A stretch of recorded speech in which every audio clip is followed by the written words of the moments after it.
अस्सलाम वालेकुम दोस्तों, हमारी आज की वीडियो गुज़श्ता वीडियो की सीरीज़ ही है। आपने अगर वो वीडियो देखी है तो बहुत अच्छा है, और अगर नहीं देखी तो ऊपर मौजूद आई कार्ड को क्लिक करके आप उस वीडियो को देख सकते हैं।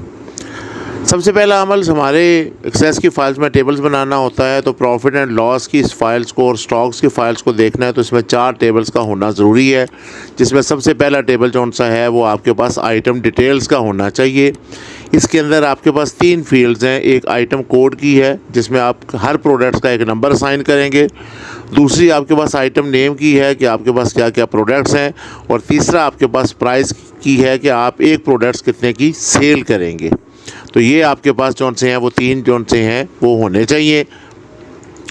दूसरा रिकॉर्ड्स आपके पास कौन सा बनना है वो परचेजिंग का बनना है। इस टेबल्स के अंदर आपके पास एक होगा परचेजिंग बिल नंबर, आप क्रिएट करेंगे कि आपने जो प्रोडक्ट्स खरीदी है उसका बिल नंबर एक असाइन करेंगे।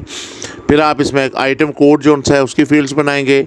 परचेजिंग डेट, किस डेट को वो सामान परचेज़ किया गया है, उसकी क्वांटिटी और उसकी टोटल अमाउंट लिखेंगे कि आपने फ़र्ज़ करेंगे अगर वहाँ पर यूएसपी परचेज़ की हैं तो वो आपके पास क्वांटिटी में 10 थी और उन 10 की प्राइस क्या थी वो आप इसमें मेंशन करेंगे।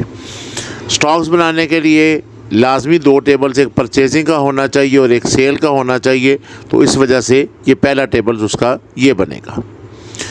इसके बाद हमारे पास कौन सा यहाँ पे तीसरा टेबल्स बन रहा है वो बिल नंबर्स का बन रहा है। ये हमने सेपरेट रिकॉर्ड्स मेंटेन करना है कि हमने किस किस बिल पर क्या क्या चीज़ सेल की है।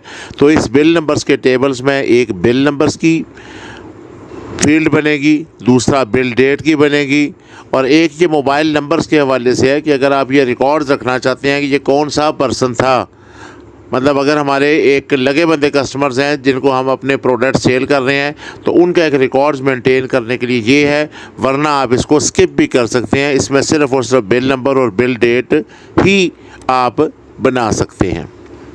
तो ये हमने एक रिकॉर्ड्स मेंटेन करना है कि हमारे जो लगे बंदे कस्टमर्स हैं उनका रिकॉर्ड है, तो इस वजह से हमने यहाँ पे मोबाइल नंबर ऐड किया है, वरना इसकी ज़रूरत नहीं है। फिर सेल रिकॉर्ड्स आ गया। सेल रिकॉर्ड्स में आपके पास कौन सा है, एक बिल नंबर्स होगा, और फिर हमारे पास दूसरी फील्ड आइटम कोड्स की बनेगी, तीसरी हमारे पास क्वांटिटी की बनेगी, और चौथी सीरियल नंबर्स की बनेगी। तो ये 4 टेबल्स आपके पास होंगे जिससे हम दोनों आउटपुट निकालेंगे। एक स्टॉक को मेंटेन करने का अमल कैसे होता है वो देखेंगे, और दूसरा जो सा है वो हम देखेंगे कि हम प्रॉफिट में जा रहे हैं या लॉस में। ओवरऑल हमारे पास कितनी प्रोडक्ट्स खरीदी गई और कितने की सेल हो चुकी हैं, उन दोनों को निकालने के लिए हमें इन टेबल्स की ज़रूरत है। तो इस बिहाफ पर हम जो अपना आगे का अमल्स है उसे जारी रखेंगे। आज के अमल्स में हमारे पास सिर्फ़ और सिर्फ टेबल्स बनाना ही था। इंशाअल्लाह ताला अगले लेक्चर्स में हम इनकी रिलेशनशिप का अमल जो सा है वो शेयर करेंगे।